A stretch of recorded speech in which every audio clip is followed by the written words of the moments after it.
Hello, this is Stephen Passacantilli, who is running for Boston City Council District 1. We're here to ask him two questions on Boston Public Schools.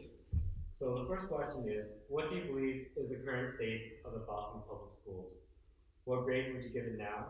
And what grade would you give them when Marty Walsh started 4 years ago? So you want to know what my grade was in 2014 when Mayor Walsh took office and what it is today? Yeah. Um, I'm a public school parent, so I have been involved in Boston Public Schools since my son attended the Elliott School. So I would say that, I'm very fortunate that I have children in two of the better public schools in the city of Boston. My son's going to be a junior at Boston Latin. My daughter's going to be a fourth grader at the Elliott. I would say, in regards to the schools they attend, I would say not much has changed, but overall in the district, I would say that we've made some progress. I don't like really giving grades.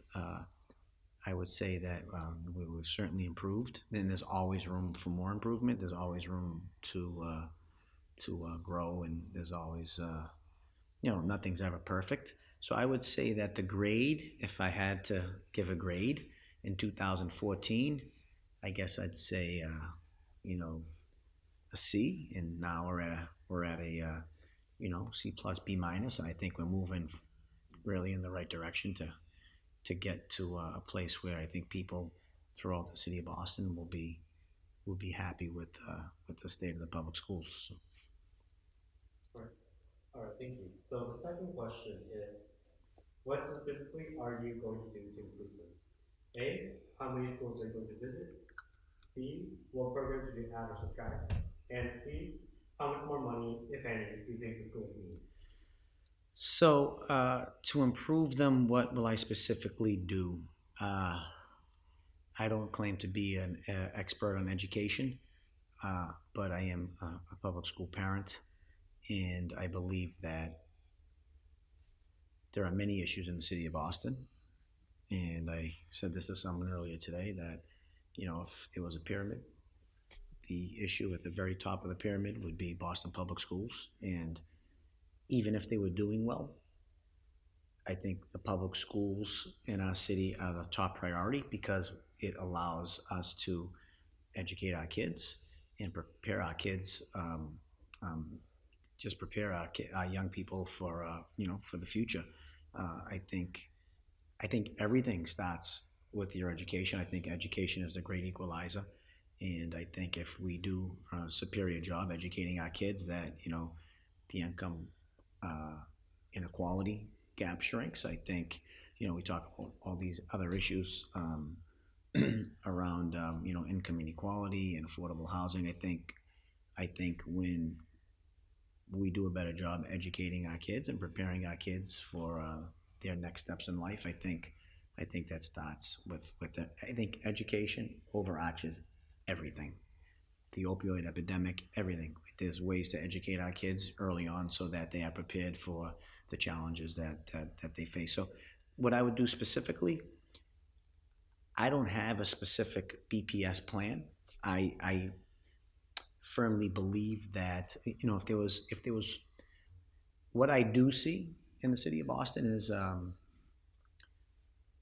some schools do a really great job at raising money, and some schools do a very poor job at raising money, and that's socioeconomic because you see some of the schools in some of the underserving neighborhoods or some of our poorer neighborhoods can't really raise money internally, and then you have a school like I'm going to use my daughter's school as an example, the Elliott School.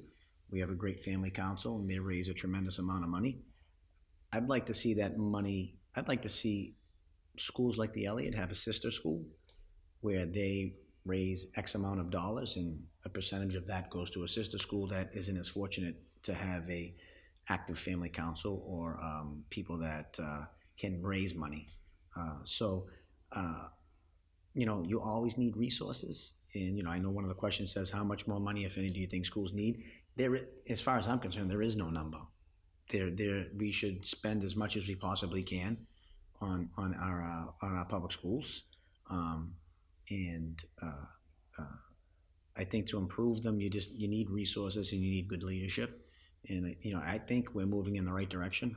I think the city has just rolled out. I know the city has just rolled out a program called Build BPS. It's $100 million over the next 10 years invested into the infrastructure of our school system, school facilities, and it's $1 billion over 10 years, $100 million a year over the course of those years. So I think that's a step in the right direction. Because what I think that kids should be proud of the building that if you go to school, you should be proud of the building that you go to school in. And a lot of our schools have been built many, many years ago and need to be upgraded. And some of those schools need to be built in a way where you can get better use of the space. What I would love to see, though, is specifically what I would do. I don't, as a district city councilor, I can only have ideas. That's why you have a council of 13 and a mayor. But I would love all our 4-year-old K-1 eligible students to be guaranteed a seat. Right now, not every K-1 age student gets a seat in a Boston public school. It would be great if we could have guarantee our K-1s a spot. Something else I'm really a strong advocate of is, and we're also moving in the right direction in this area, is fresh lunch. There is, I forget the name, there's a new vendor who's going to be making our school lunches. I think our kids should have access to fresh lunch every day. Right now you have frozen lunch that is put in the freezer, taken out of a freezer and put in a convection oven and served to our students. Sometimes it sits in the freezer for months. I think our school district, we're Boston, Massachusetts. There's just no reason why we shouldn't have a nice fresh lunch for all our kids. And that's hopefully something we can build on through the new vendor and Build BPS. Maybe some of the schools are equipped with a full service kitchen. So in East Boston, they just did a pilot program at East Boston High School, and East Boston High School and 3 of the other elementary schools were part of the program. And East Boston High School has a full service kitchen. They prepared the lunch at East Boston High School and delivered the lunch from East Boston High School to the 3 surrounding elementaries. I can't see why we can't do that citywide. Healthy lunch is extremely important. Feeding our kids healthy food is extremely important. Something I would certainly advocate for, and I've spoken about throughout my campaign so far. I know you have another question here. How many schools am I going to visit?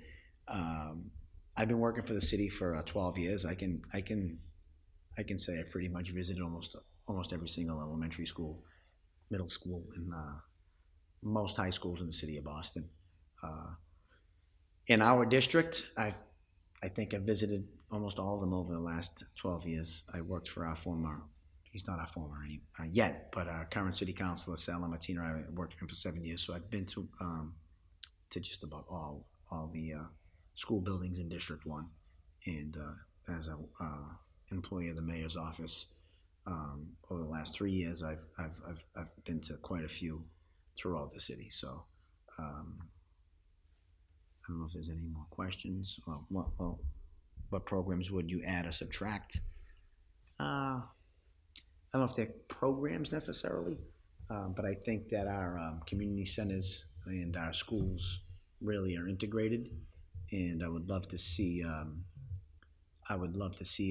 youth services beyond the school, beyond our school day, enhanced. I think it's very important for kids to have a safe place to go after school, whether it's in the school or at their community center. I think what's real important is to also have our kids going to a really good school close to their home so that they can go from school to their community center in the same neighborhood.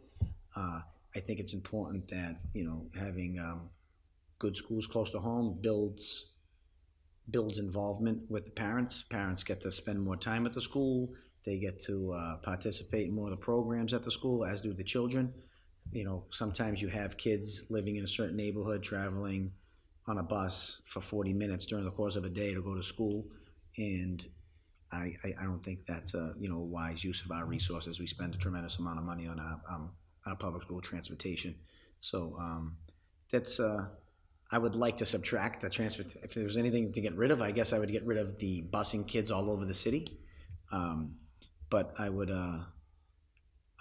certainly advocate for, I don't want to call them neighborhood schools because I think every kid, if he feels that he wants to attend a school in another neighborhood, Boston Public Schools should be open to everyone from all neighborhoods. But I think the best model, and I think when you look around the city and see some of the more successful schools, you see that they are filled with neighborhood people who live closer to school, and parents get more engaged, and kids get more engaged and participate in more of the programs.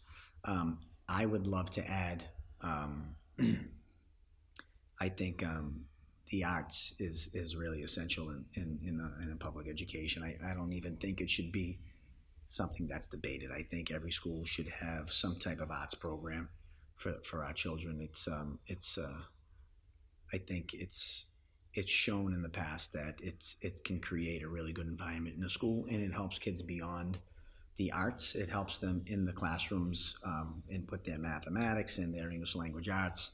I think the Orchard Gardens has done a tremendous job going from a level 3 to a level 1. And if you were to walk in that school and ask the teachers why they've been so successful, they'll tell you it's through their arts program and some of the things they do through the arts. And so that's something I'd love to add. I think that should be in every school. I don't think that should be something where just certain schools have the arts. I think every school should have the arts. I think every school should have some form of athletic program after school as well, especially at the junior high school level. So those are some of the things I'd add. I guess one more thing I'd subtract. I'm not a big fan of standardized tests. I think they create a stressful environment for some kids. I know that, my children do pretty well in standardized tests. My son is 16. He tested at the Boston Latin School. He's a great tester. But my daughter is she's wired a little differently, and I can see the stress in her when they're getting ready to take standardized tests. And this was her first year, I believe, taking POC and MCAS. And so I guess to answer that question, I would subtract standardized tests and add the arts and add athletics and some of the other things outside of your core curriculum and core educational things. I think those are really important for kids, and it builds. When you do the athletics, I think what that component creates is creates some school pride. You're on a team, you're part of a team, and you're representing your school, and I think it can go a long way with helping kids down the road. So I think adding any type of